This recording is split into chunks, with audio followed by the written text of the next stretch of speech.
नमस्ते मित्रांनो, जसं आपल्याला माहीत आहे की तुकडेबंदी कायद्यात अगदी परवाच म्हणजे दिनांक 3 नोव्हेंबर 2025 रोजी एक सुधारणा करण्यात आलेली आहे। ही सुधारणा नेमकी काय आहे याबाबत आपण थोडीशी माहिती घेऊ। हे राजपत्र आहे शासनाचं, सोमवार दिनांक 3 नोव्हेंबर 2025 आणि यानुसार त्यांनी सुधारणा केलेल्या आहेत। बऱ्याचशा सुधारणा आहेत, त्यासोबत निवेदने दिलेलं आहे, आधी काय प्रकार होते, काय काय सुधारणा आधी केल्या होत्या वगैरे वगैरे वगैरे। याचं थोडंसं आपण सोप्या भाषेत समजून घेऊ एक्झॅक्टली काय झालेलं आहे। तर सोमवार दिनांक 3 नोव्हेंबर 2025 रोजी राजपत्र असाधारण क्रमांक 55 अन्वय महाराष्ट्र धारण जमिनीचे तुकडे पाडण्यास प्रतिबंध करण्याबाबत व त्यांचे एकत्रीकरण करण्याबाबत अधिनियम यात महाराष्ट्र अध्यादेश क्रमांक 10 सन 2025 अन्वय आणखी सुधारणा करण्यात आलेली आहे। ज्या अर्थी राज्य विधान मंडळाच्या दोन्ही सभागृहांचे अधिवेशन चालू नाही, तथापि महाराष्ट्राच्या राज्यपालांना वरील कायद्यामध्ये तातडीनं सुधारणा करणे इष्ट वाटले, त्यांची खात्री पटली, त्यामुळे या अध्यादेशाने ही सुधारणा करण्यात आलेली आहे। याचा जो क्रमांक आहे तो महाराष्ट्र अध्यादेश क्रमांक 10/2025 असा आहे, लक्षात घ्या।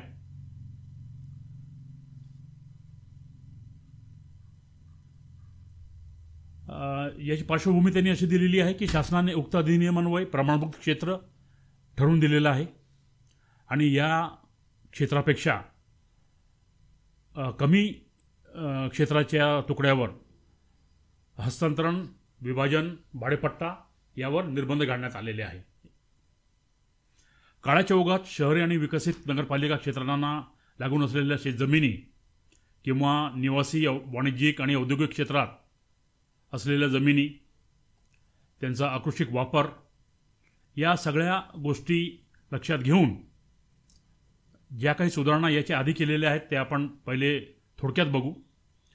पहिली सुधारणा जी आहे ती दिनांक 1 जानेवारी 2016 रोजी राजपत्र असाधारण क्रमांक 2 अन्वये महाराष्ट्र अधिनियम क्रमांक 2/2016 अन्वय करण्यात आली होती आणि यानुसार या कायद्यामध्ये कलम 8ब हे नवीन दाखल करण्यात आलं होतं आणि त्यानुसार नगरपालिका, नगरपरिषदा यांच्या सीमांमध्ये किंवा प्रादेशिक नियोजन व नगररचना अधिनियम यांच्या तरतुदीन्वये किंवा विशेष नियोजन प्राधिकरण किंवा नवीन नगरविकास प्राधिकरण यांच्या अधिकारतेमध्ये जे काही स्थित असलेल्या जमिनी ज्या काही होत्या किंवा RPDPमध्ये जसं रिजनल प्लॅन, डेव्हलपमेंट प्लॅन वगैरे यांच्या अशा जमिनींसाठी या कायद्यातील कलम 7, 8 आणि 8अ मधील कोणती बाब लागू होणार नाही अशी तरतूद करण्यात आली होती। त्याच्यानंतर दिनांक 7 सप्टेंबर 2017 रोजी महाराष्ट्र अधिनियम क्रमांक 58/17 हा प्रसिद्ध करण्यात आला आणि कलम 9(3) नंतर एक मजकूर दाखल करण्यात आला, ज्यामध्ये असं म्हणण्यात आलं होतं की दिनांक 15 नोव्हेंबर 65 रोजी किंवा त्यानंतर ही जी सुधारणा करण्यात आलेली आहे, म्हणजे थोडक्यात दिनांक 7 सप्टेंबर 2017 पूर्वी या अधिनियमाच्या तरतुदीच्या विरुद्ध केलेले कोणतेही हस्तांतरण, विभाजन याचे जे व्यवहार आहेत ते जर अकृषिक कारणासाठी झालेले असतील किंवा अकृषिक क्षेत्रामध्ये झालेले असतील तर बाजार मूल्याच्या म्हणजे रेडी रेकनरच्या 25% अधिक नसेल अशी रक्कम अदा करून असे व्यवहार जे आहेत ते नियमानुकूल करण्यात येऊ शकतात।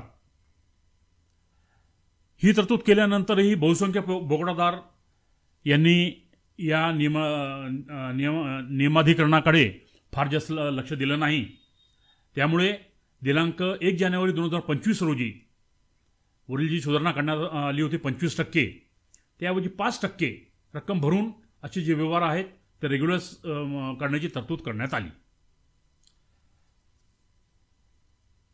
हे 25%वरून 5% रक्कम करूनही बहुसंख्य भोगवटादार या रेग्युलरायझेशनसाठी आले नाहीत. त्यामुळे आता शासनाने दिनांक 3 नोव्हेंबर 2025 रोजी राजपत्र असाधारण क्रमांक 55 यामध्ये अध्यादेश क्रमांक म्हणजे महाराष्ट्र अध्यादेश क्रमांक 10/2025 अन्वये पुढील सुधारणा केलेल्या आहेत. काय सुधारणा केल्या ते बघू. याला अध्यादेश क्रमांक 2025 असे म्हणावे. पहिले म्हणलेला आहे तो तात्काळ अंमलात येईल.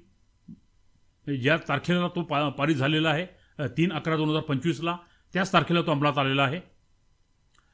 यानुसार कलम 8 ज्या तरतुदी होत्या आपण वरती ज्या बघितल्या त्या वगळण्यात आल्या. म्हणजे आता त्याची गरज राहिली नाही म्हणून वगळण्यात आल्या. म्हणजे या नवीन सुधारणेनुसार कलम 9 किंवा कलम 9च्या पोटकलम 3 जे नियमानुकूल करण्यासाठी 25% किंवा 5% रकमेची तरतूद केली होती ती वगळण्यात आली आणि आता त्याची आवश्यकता राहिलेली नाही. आता याच्यात एक नवीन पोटकलम किंवा परंतु आपण म्हणू कलम 9 पोटकलम 3 नंतर 4 असं एक पोटकलम दाखल केलेलं आहे. याच्यात असं म्हटलेलं आहे या अधिनियमात काहीही अंतर्भूत असले तरी दिनांक 15 नोव्हेंबर 65 रोजी किंवा त्यानंतर आणि 15 ऑक्टोबर 2024 रोजी किंवा त्यापूर्वी या तारखा आपल्याला लक्षात ठेवायच्या आहेत, महत्त्वाच्या आहेत.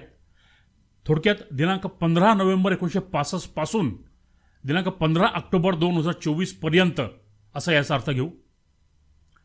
या तरतुदीच्या विरुद्ध केलेले जमिनीचे कुठलेही हस्तांतरण किंवा विभाजन कोणत्याही खऱ्याखुरे अकृषिक कारणासाठी ती जमीन जर वापरली जात असेल किंवा वापरण्याचे उद्देशित असेल किंवा ती जमीन मनपा नपा नगरपंचायत यांच्या क्षेत्रात असेल, यांच्या हद्दीत असेल किंवा मुंबई महानगर प्रदेश विकास प्राधिकरण अधिनियम अन्वये जे स्थापन झालेल्या मुंबई महानगर प्रदेश विकास प्राधिकरण आहे, मुंबई महानगर प्रदेश विकास प्राधिकरण अधिनियम 2016 अन्वये स्थापन केलेल्या महानगर प्रदेश विकास प्राधिकरणाच्या महाराष्ट्र प्रादेशिक नियोजन व नगररचना अधिनियम, थोडक्यात अकृषिक वापर जिथे जिथे अनुज्ञेय आहे त्या सगळ्या ठिकाणी किंवा कॉन्टेनमेंटच्या क्षेत्रात, छावणी क्षेत्रात किंवा पुन्हा RP regional plan development plan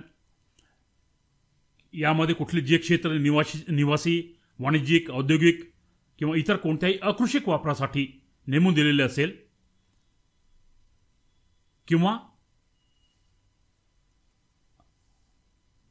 या क्षेत्राच्या कोणत्या गावाच्या शहराच्या किंवा नगराच्या सीमाच्या परिघीय क्षेत्रातील जसं आपल्याला सेक्शन MLSA सेक्शन 42D मध्ये जी तरतूद आहे त्यासाठी परिघीय क्षेत्रातील, तर असे झालेले हस्तांतरण जरी विनापरवाना झाले असले तरीही ते हस्तांतरण किंवा विभाजन म्हणजे वाटप हे कोणतेही अधिमूल्य न आकारता कोणताही पैसा कोणताही रक्कम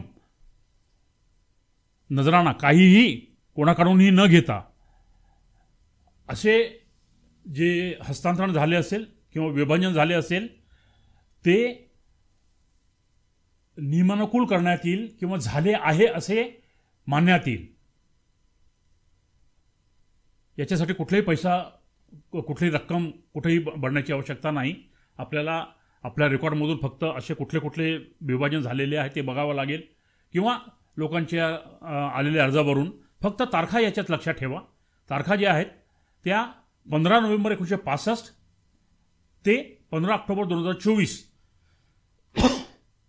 या दरम्यान जर असे विभाजन किंवा हस्तांतरण झालं असेल तर ते आपल्याला कुठलीही रक्कम न घेता हे रेग्युलाइज करता येईल. आता हे लक्षात घ्या की ही तरतूद शेत जमिनीसाठी लागू नाही. ही तरतूद जी आहे ती वरील आपण जे सगळे प्रकार बघितले त्याच्यातील अकृषिक वापरासाठी नेमून दिलेल्या जमिनीसाठीच लागू आहे. पूर्वीचे जे 5% रक्कम भरायची होती, अदा करायची होती शासनाला, ती आता कोणतीही रक्कम अदा करण्याची आवश्यकता नाही. ही तरतूद या नवीन अधिनियमानुसार किंवा अध्यादेशानुसार आलेली आहे. सदरचा अध्यादेश महाराष्ट्राचे राज्यपाल यांच्या आदेशानुसार आणि त्यांच्या नावाने पारित करण्यात आलेला आहे आणि तो तात्काळ लागू झालेला आहे. तर एक्झॅक्टली सुधारणा काय आली आपल्याला कळलं असेल. त्यामुळे मी हा व्हिडिओ इथंच थांबवतो. नमस्ते, धन्यवाद.